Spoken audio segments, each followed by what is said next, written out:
I think that it's fine that neither one of us have been in tune with what's going on in the world, really, and Yeah, just I mean, we can have an episode like that. I don't think we've had too many of them. it's been a while. Yeah, Yeah. we've been our structure has been taking over for the last few episodes. Property Ebonics.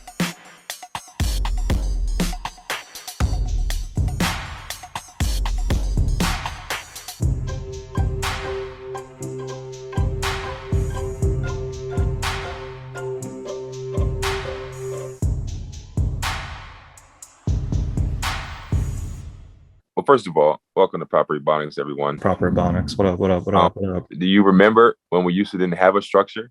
Like we literally just like we're trying to figure out how we're going to do the podcast and like what we're going to do. You know what I mean? Like what are we going like? How's it going to be structured? I feel like now though we finally have like a structure. We kind of have it figured out where we can just flow. You know? Yeah, probably the segments helped with that of like giving some. I remember when we first started getting guests, I would let them know like, oh, we have segments and these are topics we covered, and they would always note like, oh, all right, I usually don't get this for a podcast.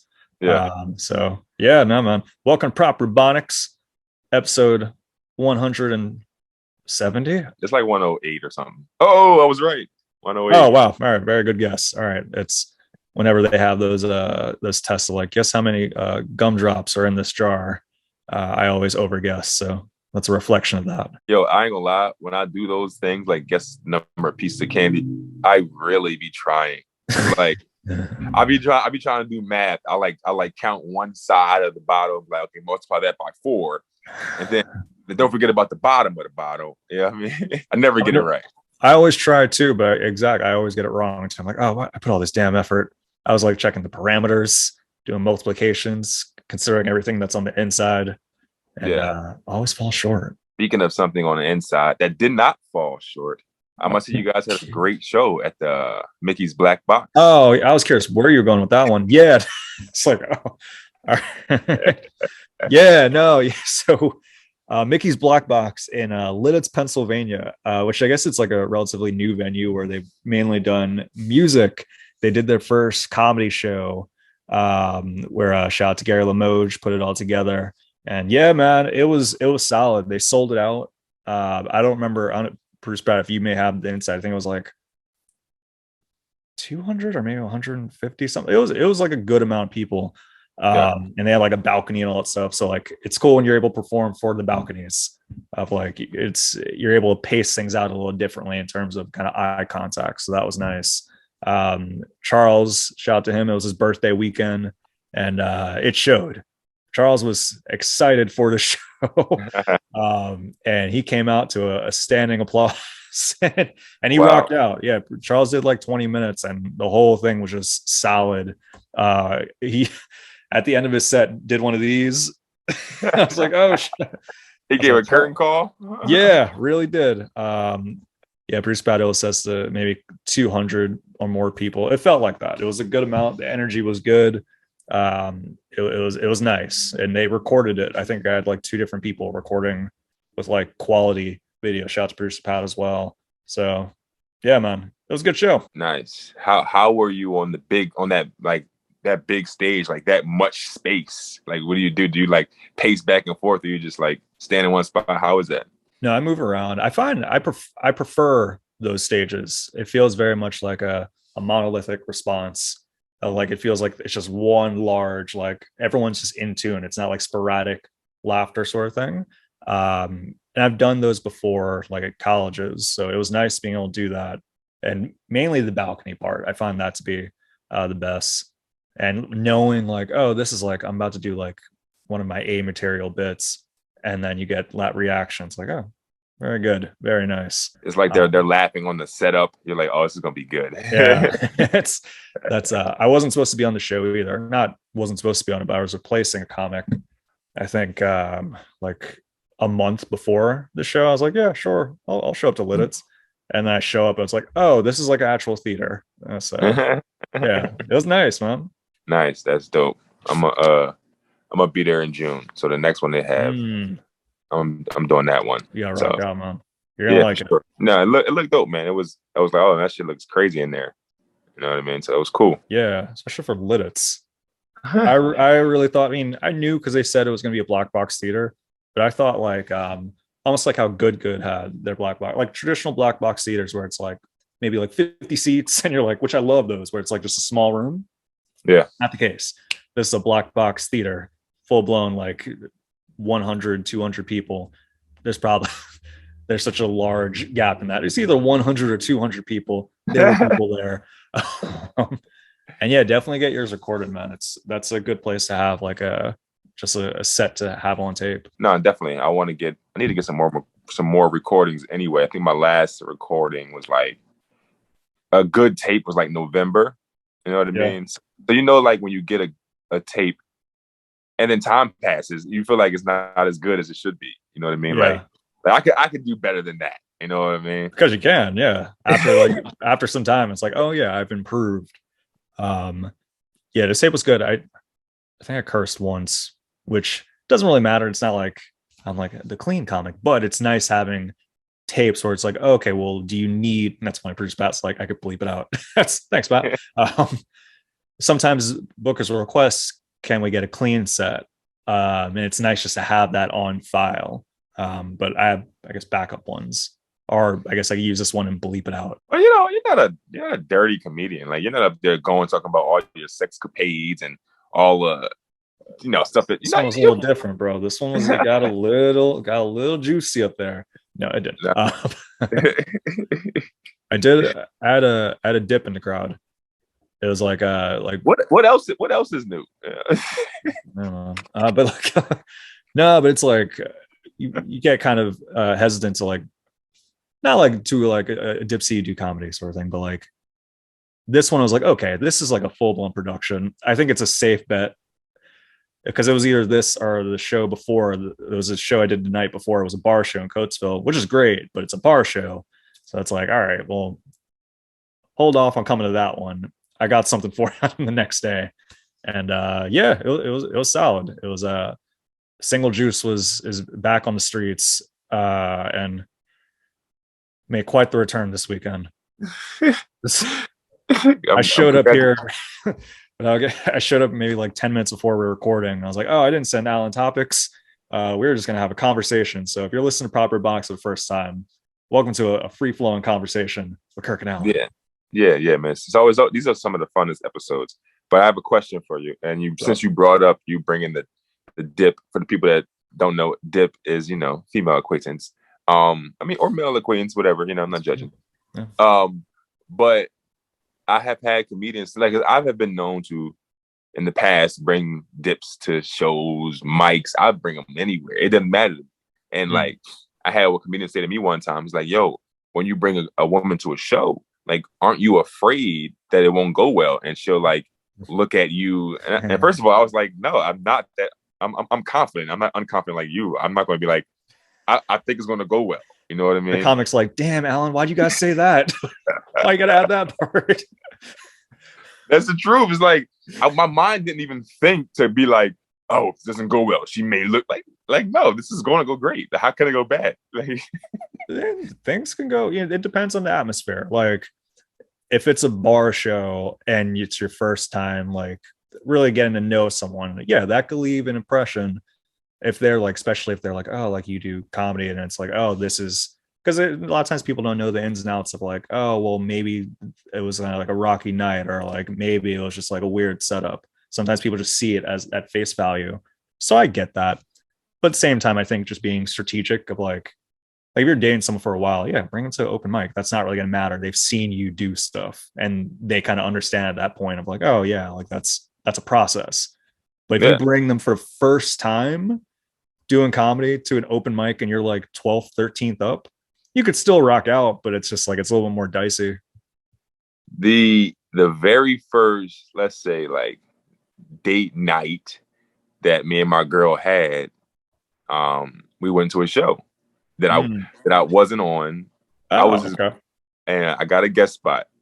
Like this is the very first like date night we had. Like and I came to Brooklyn and I was just like, my man got a show. I was like, I'm gonna see what's up with it. So I went over there and I walked in. People were showing me love because they're like, oh, what's up, Alan? I'm like, all right, good. This looks good. This looks good. She think I know people. but it's just comedians, right? So I get up there, and mind you, like I'm nervous, like I'm real nervous, but like whatever. So I get up there and like I murdered it, and we've been in a relationship for 2.5 years now. You know Oh what I my mean? gosh, yeah. Sometimes that could be you set the tone right there of like, oh, just going on a date night sort of thing. I'm not even going to go on stage. Then you show up, people treating you like a superhero, like showing you love left and right. It's like, oh wow, this guy's socially equipped. And then it's like, oh, they want him on stage. He wasn't even supposed to be on stage. And you show up on stage and do a good job. That'll Yeah. get you a good year or two in the relationship. Look, I knew what I was doing. Like I was like, if I go to this show, like I've done the show, but have I done that show before? I don't know if I have, but like I was just like, yo, I know a bunch of people there. I know it's like I'm in my zone right now. Like I was in my zone. Like, when you're in a zone, like you've been doing shows like the last 3 or 4 days, and I was just like, all right, I can do this. I was like, we went out to eat, and I was like, you want to just go to this, this show? I don't know. It's just a thing going on. My buddy kind of mentioned it, sort of. So I got on it, and I remember, like I was doing my mouse. I got mouse joke talking about how I'm afraid of mice, and there's a part where I go like mice on glue traps. They be trying to get off the trap. They look like Puff Daddy in the '90s. Oh yeah, and I got a video of me like Harlem shaking like I've never Harlem shake before. Like that's how I was trying to secure the bag. Yeah, I was like, I can't lose her. Yeah, I was like, I was shaking my ass. Oh, he could dance too. He's afraid of mice, but he could dance. Yeah, man. No, that was a slick move on your part, man. I've done the opposite. When I was probably, I would have been like 22, maybe. Yeah, it would have been like 22 or maybe younger. Who knows? I brought a date. It was like our second time like going out. No, we didn't even go out. We hung out once, and it was our first time like going out somewhere. I invited her to an open mic. Shout out to Urban Saloon in Fairmont. And invited her there, and I was like number 20 on the mic. So she saw everyone, and for whatever reason, people that I knew from high school decided to come through as well. So I was like, all right, well, I have like. And I think it was kind of like a thing where, okay, he has people, so let him go on late so those people could stay, which is kind of like, all right, guys. Yeah. And then go up. I did not do well. Like, whereas like you forget, it was an open mic. So like I'm forgetting material up there. I'm exhausted. I'm having like the thoughts of like my perception of how she's going to take it. And also like the high school friends.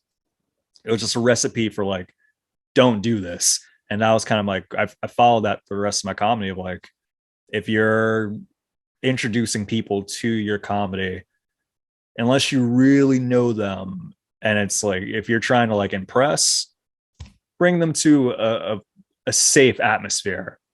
Like, as like an open mic, you're trying stuff out.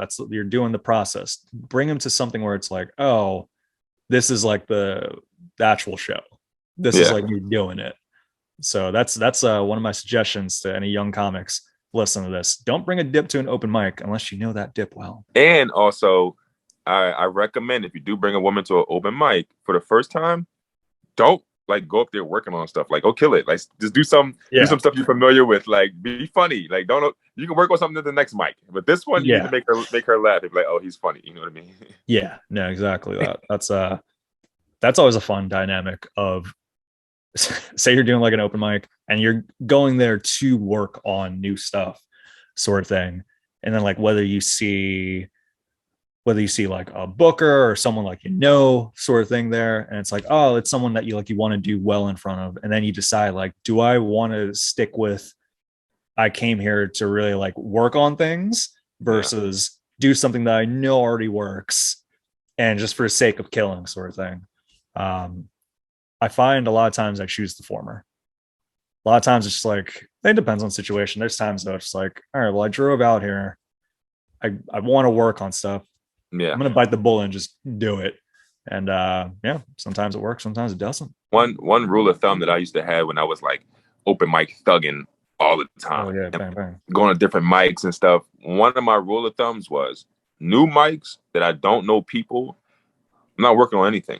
Like I may work on one thing, but the majority of my set is to show these people that I'm funny and they should book me. That's pretty much what I would do. I wouldn't go up there like working on things unless they were familiar with me, because and like that's literally how I like started making traction. You know what I mean? Like I can go to DC, Baltimore, and go pretty much anywhere and hop on some shows. Like I can do that because when I did go to mics all over the place, I left an impression. And I mean, a lasting impression. I wasn't up there like, I was working on this bit today. No, I was up there like, boom, boom, boom. You know what I mean? Like, and also I feel like this applies for both of us too. Even when we're working on stuff, it's never like we're going up there and be like, what do we want to talk about? Which I recognize it's an open mic, but I'd always kind of like bothered me a little bit. I guess people have different processes, and a lot of times they're a stream of thought type of performers where that's going to be a part of it. But for me, it always feels like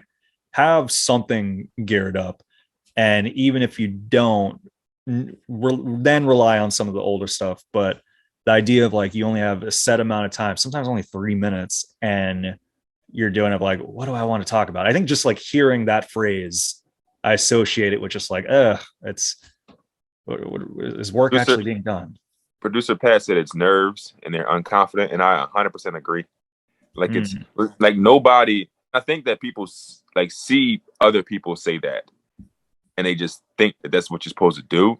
Yeah. But it's like, so it's unconfidence, because like when you're confident what you're about to say, you know what you're about to say. You don't got you don't say like, oh, what I want to talk about. Like, you know what you want to talk about. Like, yeah, people just, it's nerves. It's part of the, it's part of performing live. You know what I mean? I think that people need to get out of the habit. One thing I know this is like a fucking beginner to stand up podcast right now. But I want to say this though. But like one thing that I know about myself that I got to get out of is like my nervous tics. Nervous tics. So I think that when people say like your nervous tics will affect your performance, and people say like what I want to talk about, and so what I would do is after my punchline, I would always say okay. You know what I mean? I would look at Kirk with the big red hat, looking like if a duck had a hat on that was bleeding, okay? And then like I don't know. Yo, dog. That was weirdly accurate. but that's what I'm saying. Look at Kurt with the shaved head, okay? But it's just like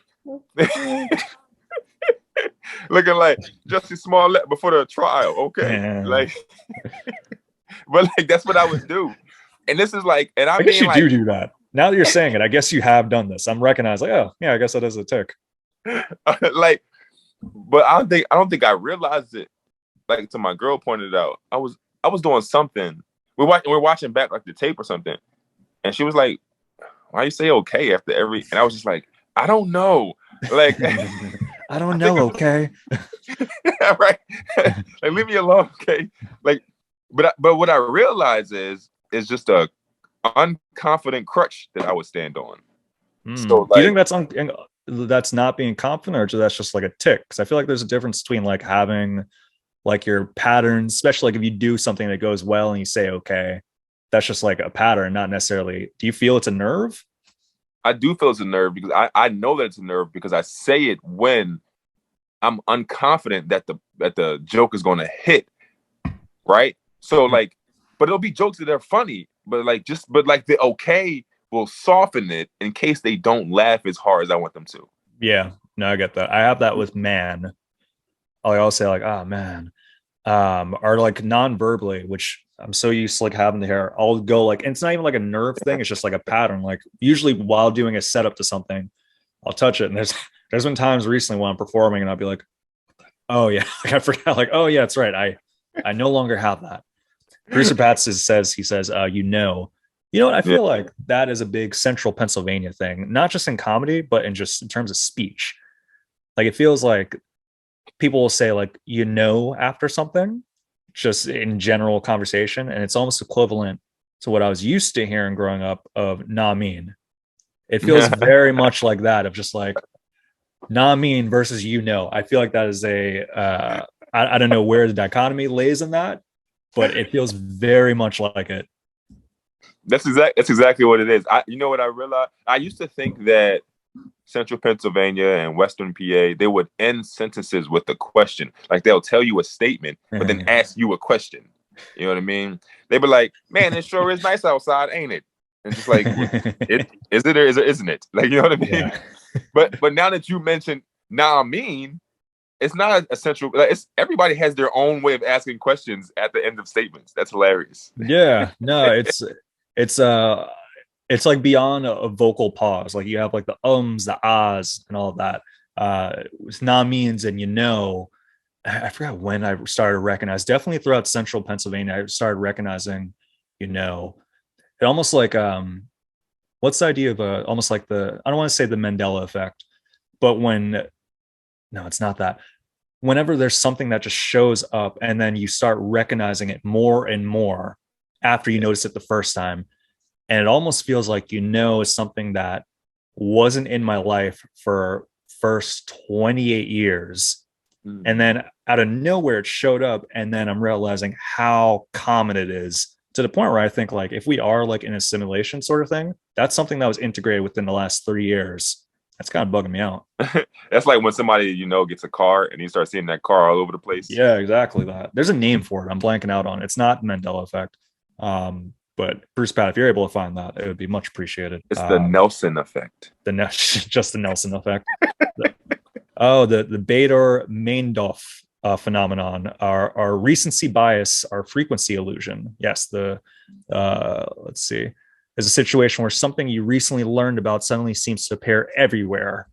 So yeah, there's a little bit of that with, you know, that's something that I've always kind of picked up on over the last 3 years. When I say always, because I did not notice that for the last 28 years. Yeah, but like I was saying, but the okay for me when I was telling jokes, and I select people for that do the, I don't know what I'm going to talk about, or what I'm going to talk about up here, or any of us, like producer Pat with the, you know, or anything. Consciously not say, you know, or okay, and watch how it affects the jokes. Like I do it now because I had like one joke about my mom, right? And like the punchline was solid every time. But when I said okay after the punchline, the laughs weren't as strong as when I didn't. I just let it go. And I was just confident because I know it's funny. Just be confident and just let it go. You know what I mean? Like don't stand on that okay or that, you know, or like, because it punctuates it. It almost puts an end. It's almost telling the audience of like, all right, we're going to something else. Stop doing what you're doing. Yeah. And that's something that you kind of recognize at the time too. Like there's little fillers that I've definitely fallen victim to this, or maybe just been guilty is a better way of phrasing it, where I've stopped the laughter. Like there's times where like I'm so into the flow of what I'm doing where almost the laughter disrupts it.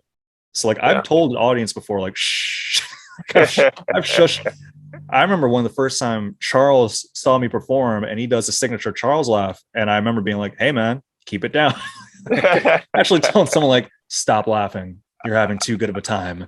That's like a DJ telling everybody, stop dancing. I'm killing it right now. I'm killing it. Stop dancing. Yeah, I would absolutely be that type of DJ. That's yeah, man. It's that's one of mine's too. I recognize that. It's interesting from a communication standpoint, recognizing speech patterns. And yeah, man is a big one for me, along with just man and kind of like a soothing, admittedly a little almost too Todd Berry-ish, where like I'll be like, oh man. And I've caught myself a few times on stage, especially if I haven't been doing comedy for a while and I'll come back like after like 2 weeks or so, I'll slip a little bit back into that. And that's something you have to catch yourself on stage. Like, all right, well, it may be fun doing that voice and it may be like almost like a natural instinct because you're consuming so much of a comic that you enjoy. You kind of want to back away a bit and kind of have your own style. That's one of the biggest, not biggest fears of mine, but I'm definitely cognizant of the comedy that I intake because I already know as a human, you are influenced. You know what I'm saying? So it's not like you're trying to be a certain comedian, but it's like if you like that person and you watch it often and you're bound to pick up something. You know what I mean? Like it's just what it is. It's like same thing with animals. Animals, like a cub sees their parent doing something, they're gonna mimic it a little. It's just natural. You know what I mean? So that's why I look at animal videos on purpose. I'm trying to replicate that giraffe feeling. People see me, they know that I'm real giraffing it up. And that's why I'd be seeing you hitting people with your neck. Yeah, I do. Yeah, aggressive neck. Aggressive neck. And some people, I recognize something about myself, man. Like they say with like in terms of attraction, like there's butt men, there's breast men. I think I'm a neck man, bro. I think I'm into that neck. I'm all about that neck. That's something I'm recognized about myself. Ain't that wrong with some neck? Yeah, man. It's a sensitive spot. It's like, we're not trying to get too sensual here on Proper Ebonics, but yeah, shout out to necks. When I talk about neck, I'm talking about getting neck. No, I know what you mean. I know what you mean, Mr. Dirty Sir. I'm talking about the exterior, though. Yo, since you brought up this part, right? This is something I've been thinking about, and so you said people like you're attracted to necks, right? The whole foot fetish thing. Ooh. So the foot fetish thing, right? I've been researching it, right? I don't have a foot fetish, right? There's like 3 types of feet people. You got people that just can't stand feet. Yeah, you got impartial feet people like myself, like it, and then you got like people that just love feet. Ooh. You know what I mean? And like I've been researching it. People they would say that people that love feet, there's like a wiring in their brain that when they see feet, they see like private parts. Did you know that? Yeah, I could see that a little bit of like it's an intimate thing of like it's almost like a taboo. It's almost like when I was about to say when people are into buttholes. A little bit of an extension of that though. Like this is not feet are supposed to be smelly and often they're concealed. And some people it's like, whoa, looking at toes sort of thing. Or that's why they have like those fetishes where it's like when you're worshiping someone, you're kissing their feet and all that. It's not the lifestyle for me though. I'll say it on record. I'm on the side of feet where you could tuck them away. You could like I can't say I hate feet sort of thing, but I'm not infatuated by feet like that. Yeah, you're like me, like just impartial. It's just like they're there, but I'm not afraid of them. Like it'll get them off me. No, I'm not that person, but I'm not. You're not seeing my feet. I'll say that. I don't care how hot it is. I'm in Nikes all day. I'll wear Timberlands in the summertime. Just let them know. So he'd be wearing Timberlands while you in bed with your dips. Yeah, man. People are like, oh man, Kirk, you're inside walking around comfortable. Why are you wearing lugs? Like it's like I'm trying to. That's how I feel, man. No, but look, this what I was thinking, right? Because my one homie, right, like he a foot dude, like. Oh, he disclosed that to you? Yo, this man he talk about it on Facebook all the time. Like he is a foot dude. Like how like most dudes like send pictures of like girls' butts. Like, yo, look at this. He was saying like, yo, look at these toes. I'm like, yo, I don't want to see this, dog. Are you friends with a 15-year-old? What is they're sending you photos of their partner's body parts, but this one is just the toes? That's gross. No, he's 34, 35, he's a grown man with multiple kids, Oh my gosh. That's some deviancy right there. I'll say it on record. That's like he probably see vagina and sees feet. It's just like, oh no. That's disgusting. Get that vagina away from me. Hey, yo, girl, I recognize that you got some toe jam. I'm trying to jam with you too. Yeah, man, that'd be nuts. I was never into. I won't knock it. I clearly am knocking it for the last few words I've been saying. I've been knocking it, but yeah, it's not for me. But if it's what does it for someone, and the person that they're with is also okay with it, then toe away. Toe away is what I say. Man! Shout out to the homie Clayton. Yeah, I'm not co-signing that shout out. He know it. He proud of it. He don't hide it. Like his mom is friend on Facebook, and so all he talk about is feet. So like, oh gosh, yeah, she probably knows about it. If we're talking about the real psychology of it all, what is he really seeing when he sees those feet? What you mean? No, we won't even get into that. That's disgusting. Well, something we can get into though. Let's get into some suggestions, some non-toe jam suggestions. Welcome to prop suggestions. Let's get into some.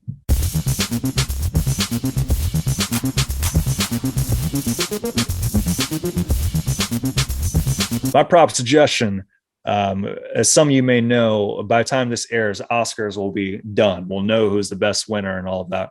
I went out to go see one of the nominated films for Best Foreign Picture. And I gotta tell you, man, this is one of the better films I've seen in quite some time. The Worst Person in the World is a Norwegian film that it's in limited release in America right now. It's nominated for Best Foreign Film. And I went to a movie theater called the Bryn Mawr Film Institute. Shout out to them.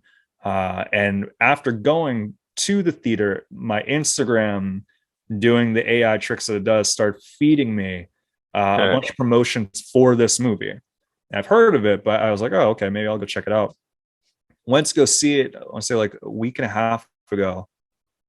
This is phenomenal, man. This is like, I don't like using the word magnificent willy-nilly. This film is magnificent. Yeah. It's all Norwegian, so like, you got to get your subtitle game in. It's I don't know the length time, but it goes by, it's broken down into 12 chapters with a prologue and epilogue, and it's essentially about just a woman navigating her love life and her career and trying to understand what she wants. So it's one of those where it's like, it's not like a pinpoint, this is a plot. It's just, here's a day in the life of a person, and this person is going to be intriguing enough where if you, it's kind of like with books, like if you care about the character, you're going to care more about the plot. And this is that, just that. It's like you care about the character and the people around her, so you're invested in what happens, even if it's seemingly mundane. And this is one of those perfect examples, man. So if you see this film around in your area, The Worst Person in the World, I highly recommend it. The Worst Person is not in all theaters. No, it's right now, I think the Colonial in Phoenixville may be playing it, and Bryn Mawr Film Institute, which another one, go check that theater out. They're magnificent. That's, so it's a limited release, and it got nominated for Best Foreign Picture, so I'm sure it may get played around a little bit more. Bruce Betts has Redbox, probably not, but it's worth checking out. Yeah, man. Yeah. I'll say it, man. Yeah, your boy teared up a little bit towards the end. It's one of those. Oh yeah, like Bambi. Yeah, a little bit. Yeah, a little bit like Bambi for different reasons, sort of thing. But yeah, it was. I wouldn't be surprised if there was no. I don't want to spoil anything, obviously, but it's just it's a funny movie too. It's not just like a drama. Like it's a comedy. It's a romantic comedy essentially. Yeah. So to be able to get in that genre and pull that off, it was good. Nice. So my suggestion, this is going to be a narcissistic suggestion, but I suggest that everyone, I'm not sure when this is going to drop, hope it drops this week, but everyone should go to Hanover, Pennsylvania, Friday or Saturday this weekend coming up, because your boy is headlining at Church of Satire. I suggest you come check it out on Saturday. Kirk is going to be there featuring, you know what I mean? So it's gonna be lit this weekend. So this is my suggestion. Like I'm telling you, like when I tell y'all, I have been writing so many fucking new jokes. Like it's insane, because the Church of Satire is, shout out to Jim Bryan, this is the first comedy club that I have ever headlined the weekend. That's right. And so I'm coming back, you know what I'm saying, 2 years later. Yeah. So I want to have a whole bunch of new material, you know what I'm saying, things to talk about. You know, so this is literally like a milestone for me. It's going back to Church of Satire for this weekend. So I suggest, because I plan on having a lot of fun and be loose. That's one thing I'm trying to do recently, is be loose, like not be tied down to the set. You know, like have fun with it. So like it's at this weekend, Church of Satire, Hanover, Pennsylvania. I'm gonna be loose as a goose. You know what I mean? So. Yeah, I'm looking forward to goosing it up with you, man. Like I said, I'll be there on the Saturday show, April 2nd, which I just realized, oh wow, next weekend is April. So yeah, man, come through. I know the last time I did Church Satire, shout to Seth. He's just a dude that enjoyed it and just came out to other shows afterwards and all that stuff. So Seth, if you're listening, man, PE is coming back in town. It's gonna be nice. Yeah, man, it's gonna be lit. One thing I wanted to talk about too, because you brought up the Oscars. Yeah. Did you see what the Grammys did to Kanye? Oh, so like what, they invited him to do a performance and they revoked it? Yeah, I guess they like pretty much banned him from the Grammys, I think. Oh, yeah. I mean, good for Kanye. Good for Kanye. That's like one of the best things that could happen, right? Of like the Grammys, this institute that's known for not really being the best or most accurate supporters of hip hop. So it's kind of like oh yeah, the Grammys say you can't perform here. Also, I don't know what Kanye did. He probably did some wild stuff too. I don't know what he did. I think it's him harassing Kim. I think. Oh shit, I forgot all about that. Yeah, Kanye probably chill on that. But I don't. I kind of heard about that, and not in terms of the Kim stuff, but the Grammy situation. And I don't know how he's taking it. Yeah. So the positive, right? So that happened. They banned Kanye for whatever reason. The positive of this is there are artists that are upset that they banned Kanye. You know what I mean? So they're like Quavo from the Migos and who else was it? Was a couple other artists' names I've seen. Waka But they no, I don't think Waka was in the conversation. But what they no, probably Uzi, because I know him and Quavo are cool. But damn, who was it? I forget who said it. But what they were talking about is like just doing their own live performance, like have their own big live show the night of the Grammys, because the Grammys don't rock with Black people. Like that's just what it is. You know what I mean? So like the Grammys have a long history of being fuck boys. You know what I'm saying? So like I was like, this is a good thing. If the Kanye ban has sparked people to like stray from the Grammys, I think that's a good thing. You know what I mean? Like, gotta stop putting so much weight on these white people awards, bro. Like, I don't even know if I would necessarily say it's like white people awards. It feels very much like just mainstream awards in a sense that like they'll put stuff like they'll say like Black Eyed Peas is the best hip hop album, which is like, yeah, that's a Black group, but is that like in terms of like party rocking in the house tonight? I don't know. I guess that's LFMAO.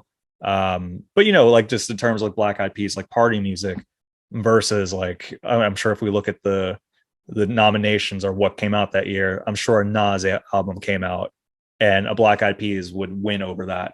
It's more of just a popularity thing, I feel. So if that does spark it, that's fine. I think people just recognize like if you're, especially when it comes to hip hop, I can't say so much for other genres, but if you're looking for people have different opinions, what's quality hip hop, but if you're looking for something that's beyond radio play, you already know you don't have to rely on the Grammys. Like you're not seeking any sort of musical validation from whatever the Grammys is saying is the best. I got one thing I do got to push back on. It's a white award. It is. Let me tell you why. You say the mainstream popularity. Well, the majority of the country is white, right? And the majority of the people that are picking the award winners are white people. Like that's why things can happen. Like Macklemore can beat out Kendrick and Drake and Jay-Z, and like Macklemore had a great year, but that was tough.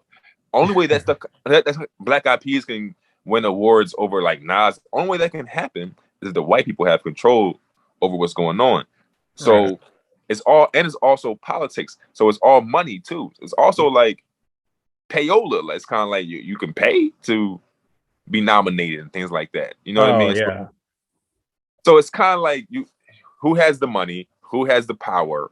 It's like we know who has that in America, right? So that's why I say like white, because they didn't recognize rap until '88. You know what I mean? Yeah, I think Fresh Prince was the first hip hop artist to be won a Grammy. I believe so. And he boycotted it. Did he? I'm gonna tell you. Listen, you already know how '88. My dad was still working for Will Smith. That's right. You have a history. My dad would tell me, he was like, yeah, I remember we boycotted the Grammys. You can Google it.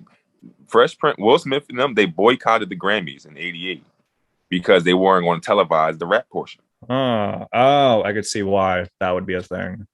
Yeah, you know, it's funny. I've never actually seen footage of him accepting it. So yeah, that's interesting. I never put two and two together with that. Yeah. That's producer Pat put his it says they gave best metal album to Jethro Tull. They have a flute player. They don't have the finger on any cultural pulse. So yeah, it sounds like it's for other genres as well. Yeah, I've never been too crazy about the Grammys in that way. Yeah, so I mean, like, listen, like that's why they had the whole campaign years ago. Oscars so white. Like this is the same thing. The Grammys.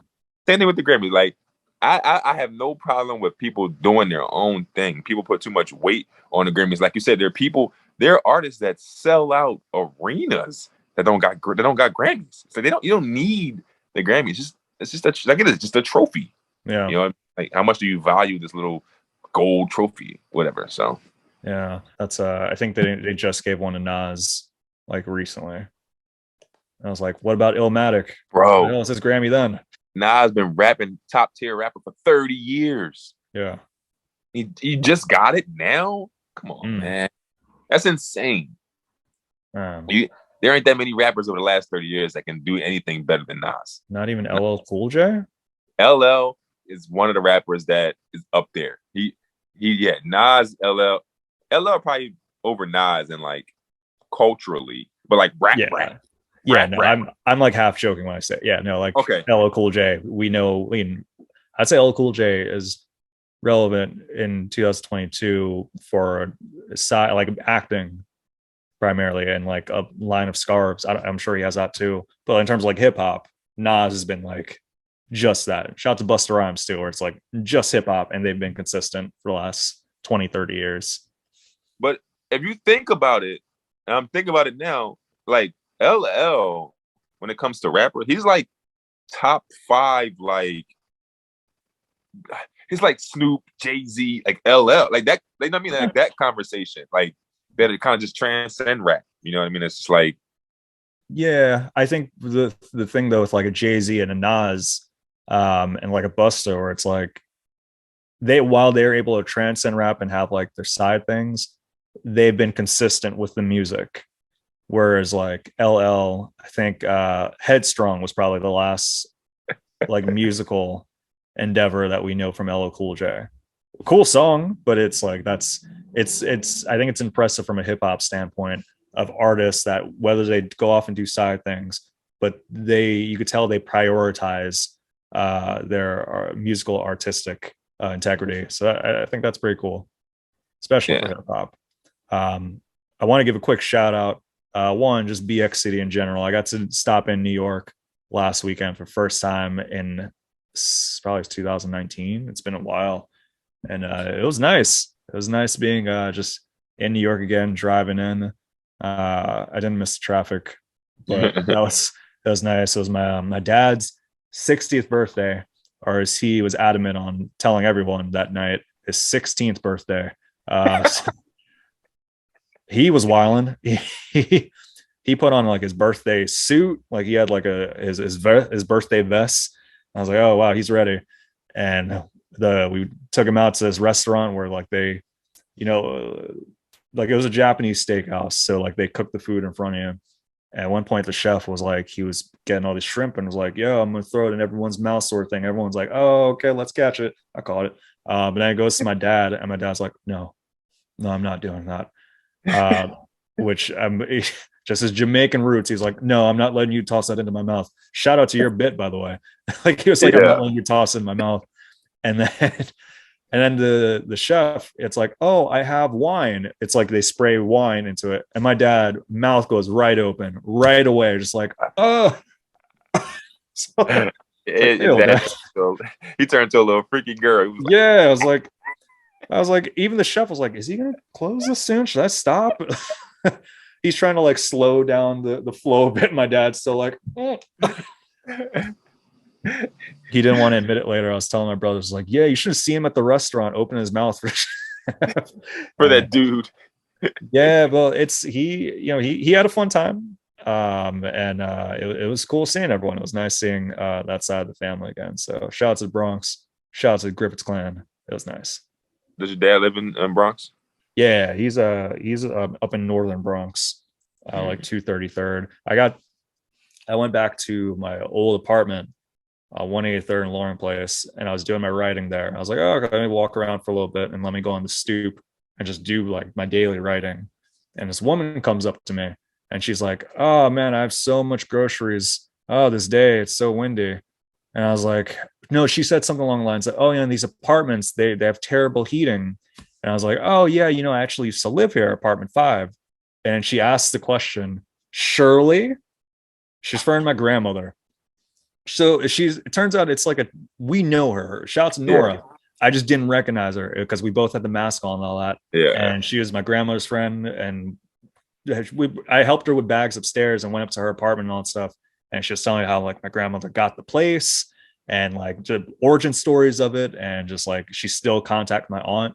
That was a nutty experience of just like, oh yeah, you're still here, and the apartment that you have looks just like the one that we had. So that was a really cool one, being able to actually go inside. Oh, that's pretty crazy. The nostalgia of that. Yeah, man. Yeah, it was nutty. It was I felt some street cred. I'm just like, oh yeah, apartment number 5, and then like, I mean, my grandmother, she's known on the block. People know Shirley is. So like, it was like, Shirley, That's are you hilarious. Brian? No, it's Kirk. But then yeah, so that was That's nice. great. And then listen, that could be your sugar mama there. You know, your little Yeah, cougar. and it was yeah, no, I'm good. But like, she, lovely lady. Shout out to Nora. Um, yeah, I'm sure my grandmother was looking in. So that would have been kind of wild if we decided to take that route of like, why is Kirk and Nora? Why are they touching each other? This is ridiculous. Kirk, she used to watch you when you were a kid. Nora, what are you doing? What's what's the uh what's the oldest you would go? Let's see. Man, you know me, bro. I It's don't. like, you, no, I mean, I don't really have age limits like that. I don't see it as like, oh, you're this number. Nah, like it's like, if I'm if single juice is rocking out and single juice makes connection with someone and they're like of age and like things are aligning in terms of like mutual attraction, then that's something that I wouldn't really look past. But yeah, it's never really been like a crazy number in terms of actualization. But you boys not ageist, bro. You boys not ageist. What about you? Follow up. Hold on. Follow up. Okay, for Uh-huh. me, yeah, I'm in a relationship. You know what I mean. So like, Right, I wouldn't go any older than my girlfriend. You know what I mean. That's who I want to be with. They're gonna right. set me up. They're gonna set me up. But Yeah. what's the biggest age gap you've had? Um, Not a crazy lot. I think like 11 or 13 years where the person was older than me. Hmm. Yeah, I which is know when I cool. was when I was 18, I had like a 31-year-old. Like that was like That's the move right there. the biggest age gap that I've had. I mean, Yeah. but Damn, we're of that age. We're, which it by could the be some. way, I was gonna say, happy birthday to you, by the way. We did not acknowledge you had a birthday. I did have one of them Jones. Appreciate it. Yeah, I mean, yeah, I was chilling his birthday. I ain't. This is the first birthday. No, because it's literally like my third pandemic birthday. I feel like, but Mm. it's like the first one where it's actually things are open. I'm 34, Pat. He says happy 35th. I'm 34. You don't look a Don't bring it. day over. Are you one of those people that get kind of like you don't want to be older? I don't care. Yeah. Yeah, I don't. It doesn't bother me. Like I don't like see a birthday coming up and be like, oh no, it's another year past. Like I don't really. It doesn't bother me at all. Like Yeah. it is what it is. Like it's just life. You know Yeah. what I mean? But what was I about to say? This is the first birthday that it was open up. Like I know the last two birthdays I had, like last year, people like I think the first vaccines are coming out. And the year before that was definitely locked down. So this Yeah. was like the first year that it was like, open a little bit. But I didn't do much, you know what I'm saying? I mean, I went to dinner like twice. You know what I mean? My Mm. girl took me out, my kids took me out. Well, my kids took me out. I mean I just paid and they didn't ask for dessert. Like nobody gets desserts. It's my day today. That's Um, funny. yeah, but I was chilling. I'm chilling. I'm doing a lot of ripping and running the next couple of weeks. Yeah. So I didn't want to do too much. Yeah. I hear that, man. That's that 34-year-old talk right there. If you go back to like 24-year-old birthday, it's like I'm gonna go to Discovery Zone, then I'm gonna go to the Brazilian Steakhouse, then I'm gonna go to the strip club where I'm gonna meet up my man Arnold. Then I'm gonna get some cake at the diner afterward. And my 24th birthday was so crazy. I literally have no idea what I did. Oh, jeez. I have no idea. Like I was just trying to think when you said 24. I have no idea. Like I don't know what I I I, did. I was in I college know. for 24. Oh, you were.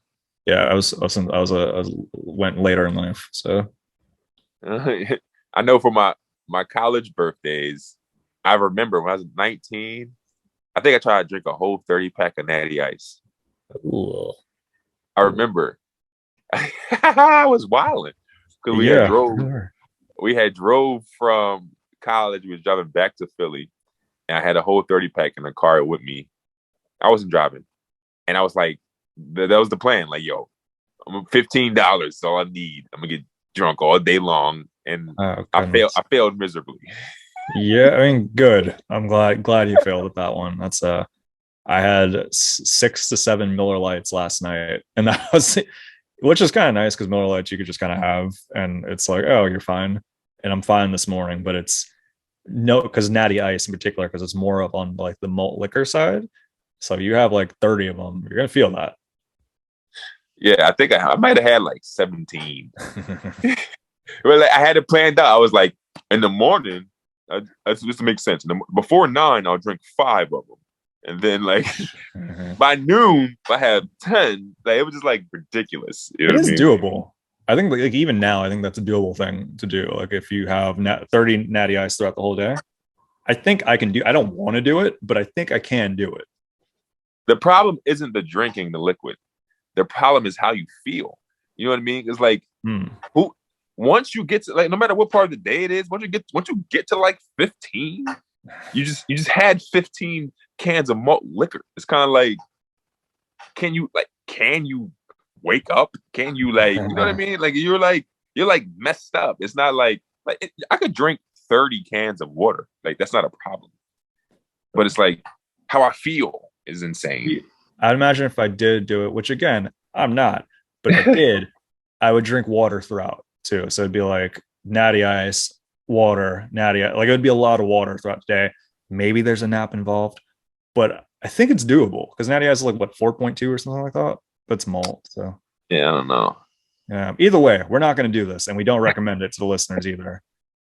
So that's Kirk's goal. Kirk's goal. That's not my goal. Not my goal in any way. I actually do not have any goals for today. Do you have any goals? I have one goal, and I think I said this like the last 2 or 3 episodes, but it hasn't. Goals. Goals right there. Oh, nice little goals. Yeah. I really want to do it because I think it's cool. Excuse me, but we got to like TikTok. I never, when I got a new phone, I got logged out the account, so I got to log back in, and I got to figure something out. We got to do something with TikTok. This weekend coming up, we should definitely do something. I don't know, like that could be our goal. That could be that'll be the mutual goal. This weekend we do at least one TikTok. We link up on Saturday, where it'd be before or after the show. We'll get Jim to record it. We'll do a TikTok. Yeah. I request that it's a non-dance TikTok, but if there is some dancing involved, I'm prepared for that as well. Yeah, no, I don't dance. I don't dance. Pull up your pants. Do the rock away. Rock away. Lean back. Like we probably will need Jim to record it too, because I broke my tripod this morning. Oh. Yeah, like it just snapped off. I gotta get a new one. It's from Five Below. That's where I get all my appliances from. Five Below is nice. It's producer Pat has putting his producer input saying I could help. Yeah, what we need, I think what we really need is ideas of like what kind of TikToks we want to do, or like, you know what I mean? It's not funny. It's a funny sentence. if you were like, like 3 years ago, if you were to say that sentence, I'm like, what are you talking about? Just imagine like we got to really come up with ideas for these TikToks. But no, I agree, but it's a funny thing to hear. You know what's crazy? 3 years ago, TikTok was literally just for kids. Like, yeah, my kids used to be on TikTok when it was just kid stuff. You know what I mean? Like, no, but they're not on there anymore because it's crazy. Yeah, I remember that was one of my introductions to the app was your bit about TikTok. That was like how I learned about it, of like you just in the background sweeping. It's a memorable bit.